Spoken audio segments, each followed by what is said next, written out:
Hey, okay, I'm back, YouTube, and I got trouble here. This kitty does not want me to make any more videos, and I keep telling her, don't mess it up, don't mess it up. Well, anyway, so she might be hopping up and doing all sorts of stuff. She's ornery this morning. Okay, so part 4. I had told you about meeting up with Yeshua. So now he just wanted to talk to each one of us individually. So, excuse me. Oh, I found out why my allergies are so bad, and I didn't even think of this, but it's been very cold out recently, and the furnace has been kicking on.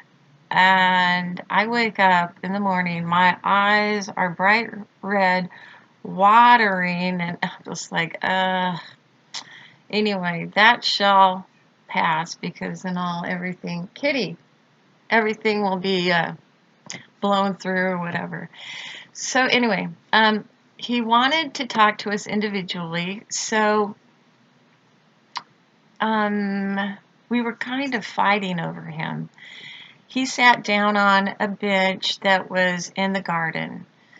And in the garden, sat down, and it looked like a park bench. It was so cool. To our right was a stream that turned into a river. Up above was the temple. It was like up on a mound. And the water came out into the spring from a little hole. It came down, and it was kind of cool. And then in the back of us was trees, like fruit trees. And then right in front of us, it was like, paradise is kind of weird because it's flat and it has a cutoff. Like I was saying before, when we first came in, there was like a curtain, and maybe that's like the veil. But anyway, you open it and you just step in, and it has a definite cutoff. So anyway, my sister and I were fighting over him because we both kind of fell in love with him, and he was so cool. And so Lurch said, look, to my sister, I'll go take you around and you can see some stuff. And so she's like, yeah, because who doesn't want to explore? And so I sat on Yeshua's lap, and I was just looking at him, and I was looking at his hair. I was looking into his eyes, and he has the most beautiful eyes I have ever seen. And there's the cat, Yuki. Hey, don't. She's gonna knock stuff over. Yuki, stop. She is getting in trouble. Hey, stop. Miss Trouble. Anyway, sorry about that. His eyes were just beautiful, and it's really hard to describe, but it's like they're blue, and then they have like flecks of gold and green and brown. They're just really just beautiful. And And I was like looking at the contour of his face and his eyebrows. He's got big bushy eyebrows, and he kind of has receding hair back, and it's blonde and kind of wavy. And he has a very nice beard, well trimmed, and his nose, it kind of goes down and has some bumps. So I was staring at that, and then I asked him, what did you look like on Earth when you were alive? And he said, it's like this weird similitude came up, and I saw like this patch, like as if he were on Earth, and this light, and he kneeled down, and this light shone down, and a dove was around his head, and he had blonde hair, and I heard this voice, "This is my son in whom I'm well pleased." Oh, dang cat. I might have to.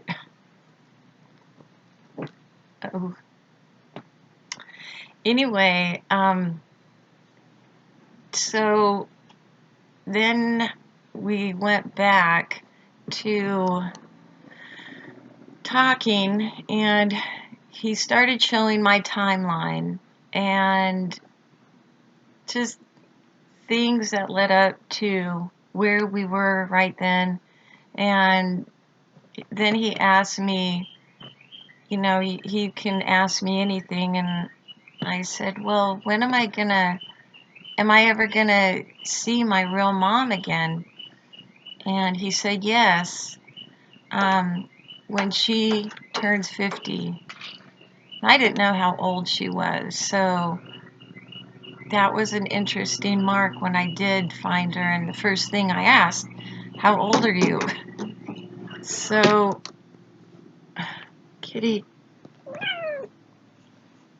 alright, I'm gonna take her out. I'll be right back. You're just trouble.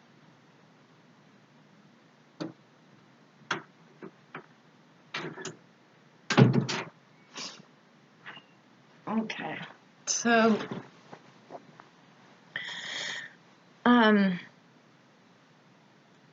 he kind of just did an overview of what I would be doing, and he said I had like a thing that I had to do, but that he would explain that later. And while we were sitting there, this is so weird, it was like a band of angels was surrounding this lady that walked by, and they were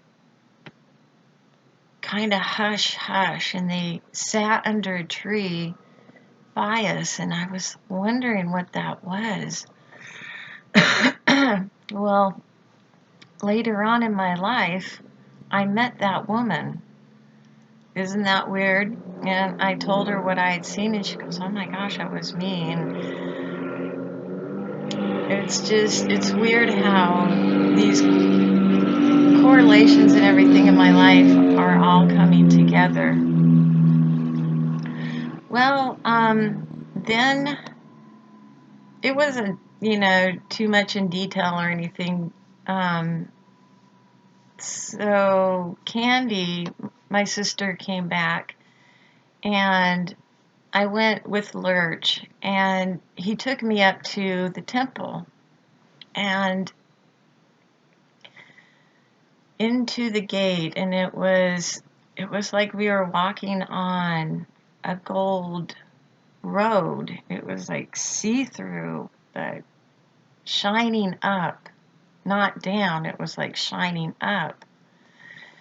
And like the lighting, that's what I'm trying to say. There wasn't a sun, and it was the glory of God, and everything just everything shines from not down but up. And the light is a cool type of lighting. It's not hot or cold. It's just right. But anyway, so we were walking in, and he showed me this building. He says it had 2 pillars on the side, and he says, "Okay, we can go in." And I counted the steps, and there were 7 steps. So we walked up, and right when we came in, I looked to my right, and there were these granite or rock, I don't know what kind of rock, but they were slabs, and they were tables, and it was dark in that area, and I was wondering what that was. And then I looked to my left, and there were bookshelves on each, all the way up to the ceiling, down on each wall. And then in front of us was another room that we were going to go into. And there were tables and there were chairs. And I saw this man sitting there. And he had black, very curly hair and a beard. And he had like a green type of robe. And I was like, who is that? And I wanted to go sit by him and see what he was reading. And Lurch said, why don't you just pick out a book? And so I just grabbed one. I didn't know what it was. And I sat by him, and he kind of looked up like this at me, like, and I didn't want to say anything, but because he looked really stern, and I knew I didn't really belong there, that I had snuck in basically through the back door. So anyway, I found out that was King David. He's going to be a prince during the millennium with Yeshua. So he is very good looking. He has these really dark brown eyes, and he's just gorgeous. I'm like, whoa. But he's also very stern, so you gotta, you can't be, hey, what's up?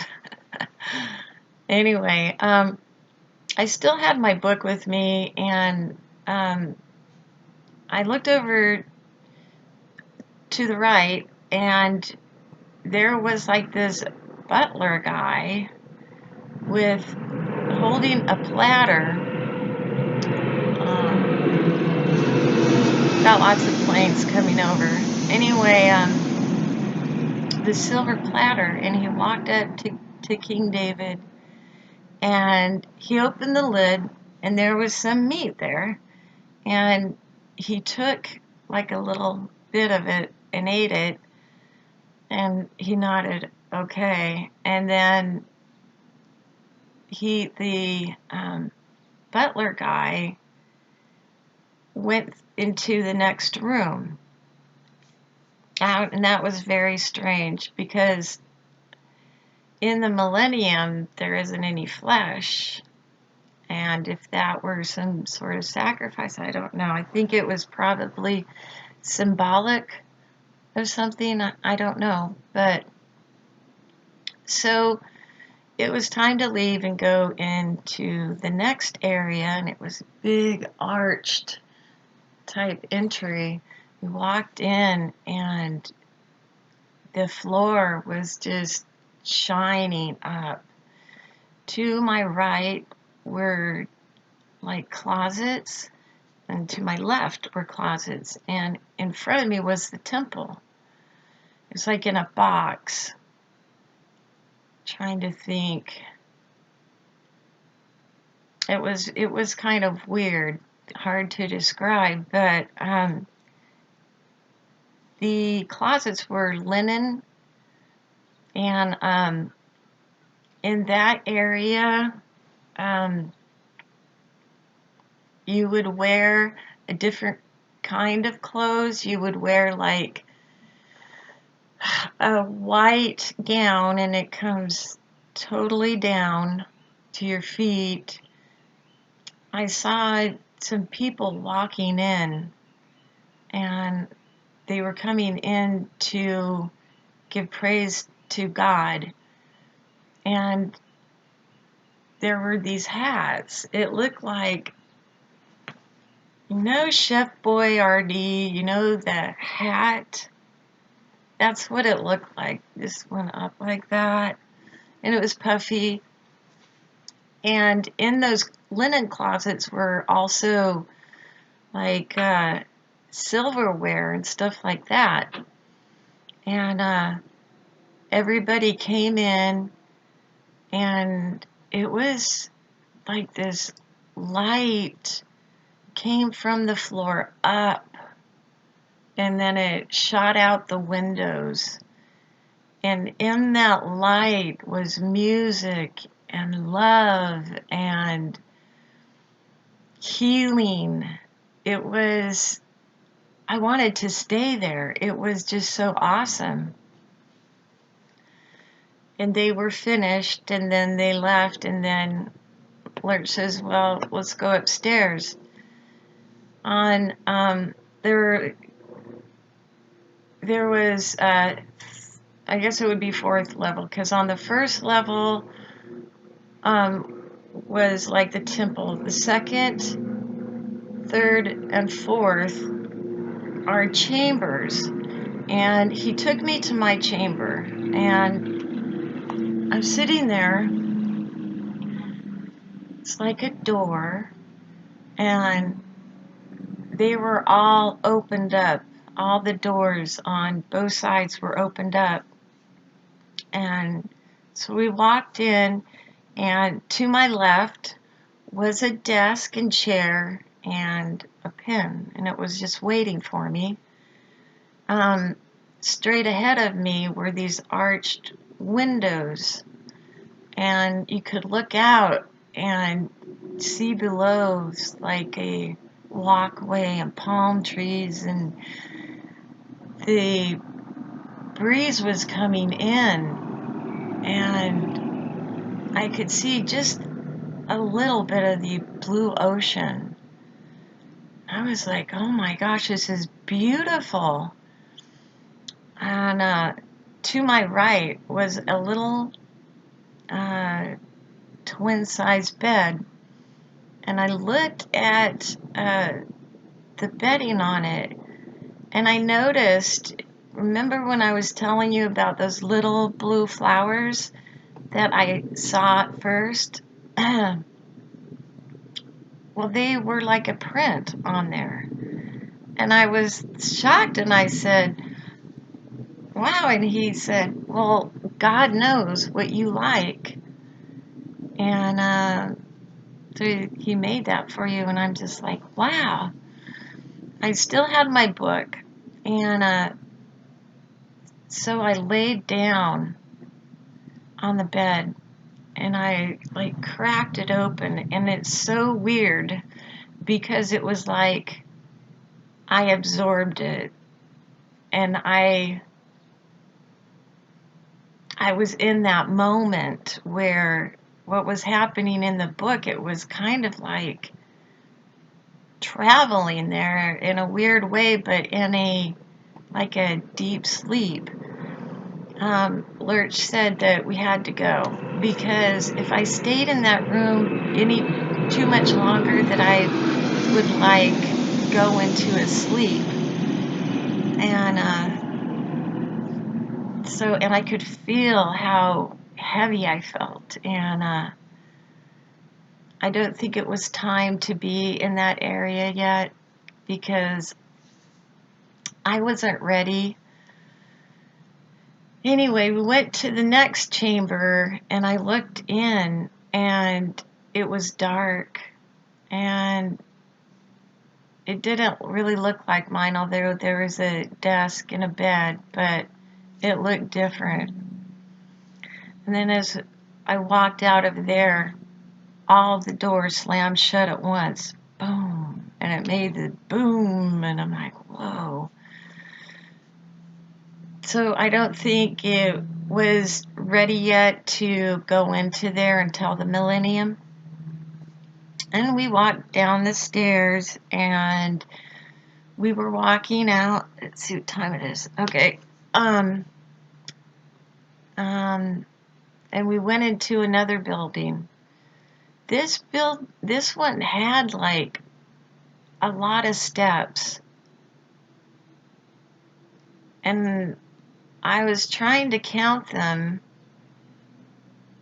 but it was in the teens. And I think I know what building that is now, which is for the overcomers. And it's like a specific building.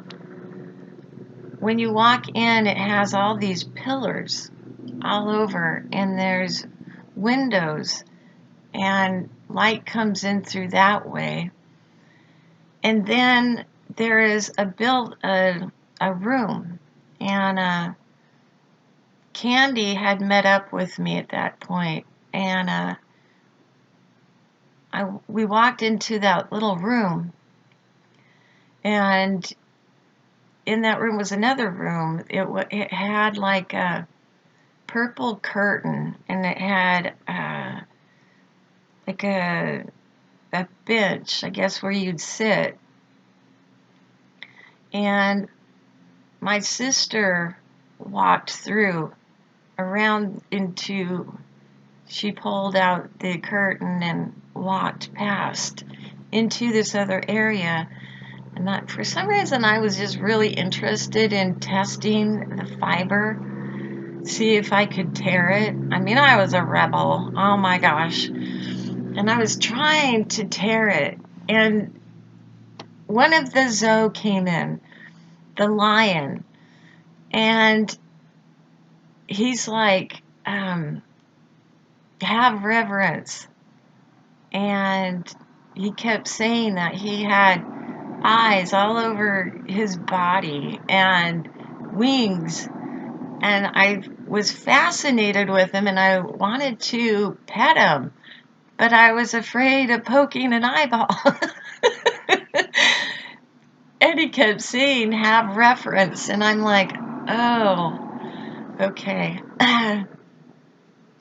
It was kind of funny. But anyway, I decided to go meet up with my sister. So I went past the curtain, and it was like walking into a different dimension. And I saw like the throne of God. And on that throne, it was crystal, and there was it was just beyond description. There is this grass, green grass over rolling ground, and underneath, or it kind of went down and sloped down, and in this little valley area were these huge horses. They were all white, but they were monstrous, and they kind of scared me. And I asked Lurch, can I ride this? And he's, no, it's for specific people, and it's their horse. And plus, it's not time to ride them yet. And I'm like, wow, it was so weird. Anyway, it was time to go back, and I wanted to say, when over at the bench, when I was still talking to Yeshua, I wanted to say this before I forget. Out in that area, where it just drops off, well, standing before him were 7 angels. And I was staring at them, and I noticed that Lurch was in there with them. And Lurch was a male, and then he turned female and back. And I'm like, wow. And I don't know if I saw female, because at that point I was just so broken. But I saw them changing, and it was very weird. Anyway, and they don't have wings. Only some angels have wings, like the Zoe. And, or at least I didn't see any of other ones, other than what I did see, which didn't. Okay, so back to the temple. There were houses, like big mansions, and the mansions were built specifically for a person, you know. And I was shown mine. It was like a big Tudor type style house. And in the little pasture area, I saw Sally the donkey, which I grew up with. And I was amazed because I loved her so much. But I was amazed that she would want to come and live with me. And then I saw like pets that I had, and Butters, my little butterball that I have now, and pug dogs when I was growing up. Oh my gosh, I think I'm gonna have to. I am going to have to make another video because I am almost running out of time. See you back.